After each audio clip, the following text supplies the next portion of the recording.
اپنی استطاعت کے مطابق گناہوں سے بچتے ہوئے زندگی گزارے تو ہماری پریشانیاں بھی آسانیوں میں تبدیل ہو جائیں گی۔ شرط یہی ہے کہ اللہ رب العزت کی ذات پہ بھروسہ رکھیں، اس سے معافی کے طلبگار ہوں، گناہوں سے جہاں تک ہو سکتا ہے ہمیں بچتے رہنا چاہیے۔ نیکی کوئی بھی ہو چھوٹی نہیں ہوتی ہے، کبھی کبھی ایک چھوٹا سا عمل بھی ہمارے کام آ جاتا ہے۔ ایک بزرگ، ایک محدث حدیث لکھ رہے تھے، حدیث پاک لکھتے ہوئے ایک مکھی آ کر کے ان کے قلم پر بیٹھ گئی۔ حدیث پاک لکھ رہے تھے، مکھی آئی قلم کی نوک پر بیٹھ گئی۔ اب وہ بزرگ فرماتے ہیں میں نے یہ خیال کر کے کہ یہ بھی اللہ کی مخلوق ہے، پیاسی ہے، اگر میں قلم چلاؤں گا تو مکھی اڑ جائے گی، چلو تھوڑی دیر کے لیے ہاتھ کو روک دیتا ہوں اور اسے سیاہی پی لینے دیتا ہوں۔ حقیقت میں دیکھا جائے تو یہ بہت بڑا کارنامہ تو نہیں ہے، ایک چھوٹی سی بات ہے، مکھی نے سیاہی پی، تب تک انہوں نے اپنے ہاتھ کو روک لیا، کوئی بات نہیں۔ انہوں نے قلم کو روکا، مکھی نے سیاہی پی اور پینے کے بعد اڑ گئی۔ انہوں نے پھر سے حدیث پاک لکھنا شروع کر دی، یا جو بھی وہ لکھ رہے تھے اس کو کنٹینیو کر دیا۔ اب وہ بزرگ اپنے شب و روز گزارنے کے بعد اس دار فانی سے پوچھ کر گئے، نیک ہے، محدث ہے، خدا ترس ہے، دار فانی سے پوچھ کر گئے، انتقال ہو گیا، کسی نے خواب میں دیکھا تو پوچھنے لگا ما فعل اللہ بک، اے اللہ کے بندے اللہ نے تیرے ساتھ کیا سلوک کیا؟ وہ کہنے لگتے ہیں سنو، اللہ رب العزت نے مجھے ایک ایسے کام کی وجہ سے بخش دیا ہے جس کے بارے میں میں نے کبھی سوچا بھی نہیں تھا۔ وہ کہتے ہیں کہ میں ایک مرتبہ حدیث لکھ رہا تھا، میں کچھ لکھ رہا تھا، ایک مکھی آ کر کے بیٹھ گئی، میں نے یہ خیال کر لیا کہ اللہ کی مخلوق ہے، پیاسی ہے، یہ سیاہی پی لے گی تو قلم کو ہلاؤں گا، بس اتنا میں نے کیا تھا۔ میرے رب کو میرا یہ عمل اتنا پسند آیا کہ اسی ایک نیکی کی وجہ سے اللہ نے میری مغفرت فرما دی، اسی ایک نیک عمل کی وجہ سے اللہ نے میری مغفرت فرما دی ہے۔ تو کہنے کا مقصد یہ ہے کہ کوئی بھی عمل چھوٹا نہیں ہوتا ہے، بلکہ اگر ہم خلوص قلب کے ساتھ اللہ کی بارگاہ میں کوئی بھی عمل پیش کریں، نیت اچھی رکھتے ہوئے ثواب کی نیت سے کچھ بھی کرے تو اللہ اسے ضائع نہیں فرماتا ہے۔ اللہ رب العزت فرماتا ہے وَمَن يَعْمَلْ مِثْقَالَ ذَرَّةٍ خَيْرًا يَرَهُ وَمَن يَعْمَلْ مِثْقَالَ ذَرَّةٍ شَرًّا يَرَهُ۔ جو ذرہ برابر بھی تم نیکی کرو گے اسے بھی قیامت کے دن دیکھ لو گے، اور جو ذرہ برابر کی برائی کرو گے اسے بھی قیامت کے دن دیکھ لو گے۔ یہ اللہ کے فرشتے کرام کاتبین ہم جو بھی نیک عمل کرتے ہیں اسے بھی لکھتے ہیں، ہم جو برا عمل کرتے ہیں اسے بھی لکھتے ہیں۔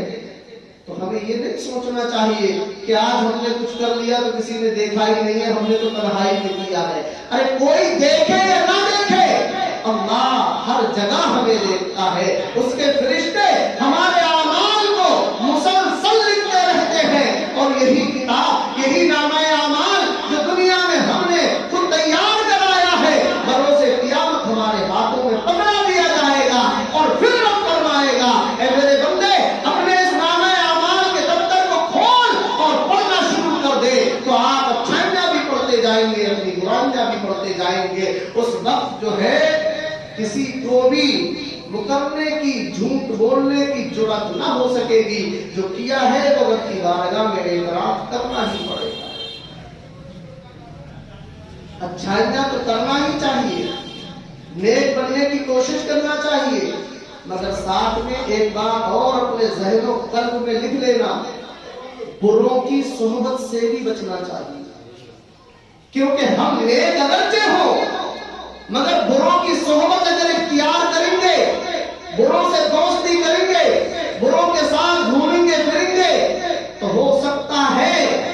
کہ جب ان میں عذاب الہی آئے تو ہم بھی اس کی چپیٹ میں آ جائیں۔ اس لیے کہا جاتا ہے کہ بروں کی صحبت سے بھی دور رہنا چاہیے۔ کوشش یہ کرے ہمارے معاشرے کے جو افراد برائیوں میں مبتلا ہے، پیار سے، نرمی سے، جس طرح بھی ہو سکے انہیں سمجھانے کی کوشش کرے، انہیں برائیوں سے دور رکھنے کی کوشش کرے، خود بھی بچے اور اپنے ساتھ والوں کو بھی بچائے، خود بھی بچے اور اپنے گھر والوں کی بھی گناہوں سے حفاظت کرنے کی کوشش کرتے رہے۔ اگر ہم اس طرح سے زندگی گزاریں گے، برائیوں سے بچیں گے، بروں کی صحبت سے دور رہیں گے، نیکوں کی صحبت کو اختیار کریں گے، تو انشاءاللہ ہمیں دنیا میں بھی کامیابی ملے گی، آخرت میں بھی کامیابی ملے گی۔ ایک اور میں نے کسی بزرگ کا پڑھا تھا کہ دوستی ہی کرنا ہے تو عطر والے سے کیا کرو، عطار سے کیا کرو، کیونکہ عطار سے جو دوستی کرتا ہے اگرچہ اسے عطر نہیں ملے گا مگر خوشبو پھر بھی حاصل ہو جائے گی۔ عطار سے جو دوستی کرے گا اگرچہ وہ عطر کی شیشیاں اسے پیش نہ بھی کرے تب بھی خوشبو ضرور مل جائے گی۔ بلا تفصیل آپ سمجھ لیں کہ اگر آپ اچھوں سے دوستی کریں گے تو چاہے کچھ بھی ہو جائے کچھ نہ کچھ اس کی اچھائی کا اثر ضرور آئے گا۔ اگر آپ علماء و مشائخ کے پاس بیٹھیں گے تو انشاءاللہ گالیاں سیکھ کر کے نہیں اٹھیں گے، کلمہ اور درود پاک اور ذکر و اذکار کی جو چیزیں ہیں اور جو تسبیحات ہیں، قرآنی تعلیمات ہیں، ان میں سے زیادہ نہیں تو تھوڑا حصہ ضرور سیکھ جائیں گے۔ اور کچھ بھی نہ بھی سیکھے تو کم سے کم اتنی دیر تک برائی سے محفوظ ضرور رہیں گے انشاءاللہ۔ تو اچھوں کی صحبت کو اختیار کیا کرو، بروں سے بچا کرو اور ان کی اصلاح کرنے کی کوشش کرتے رہا کرو، کیونکہ ہم سب کو یہ حکم ہے کہ ہم اپنے علم، اپنی استطاعت کے مطابق خود بھی بچیں اور دوسروں کو بھی گناہوں سے بچنے کی دعوت دیتے رہیں۔ اللہ کریم کی بارگاہ میں دعا ہے کہ پروردگار ہم سب کو نیک عمل کرنے کی توفیق رفیق عطا فرمائے۔ استغفر اللہ ربی من کل ذنب واتوب الیہ، لا الہ الا اللہ محمد رسول اللہ۔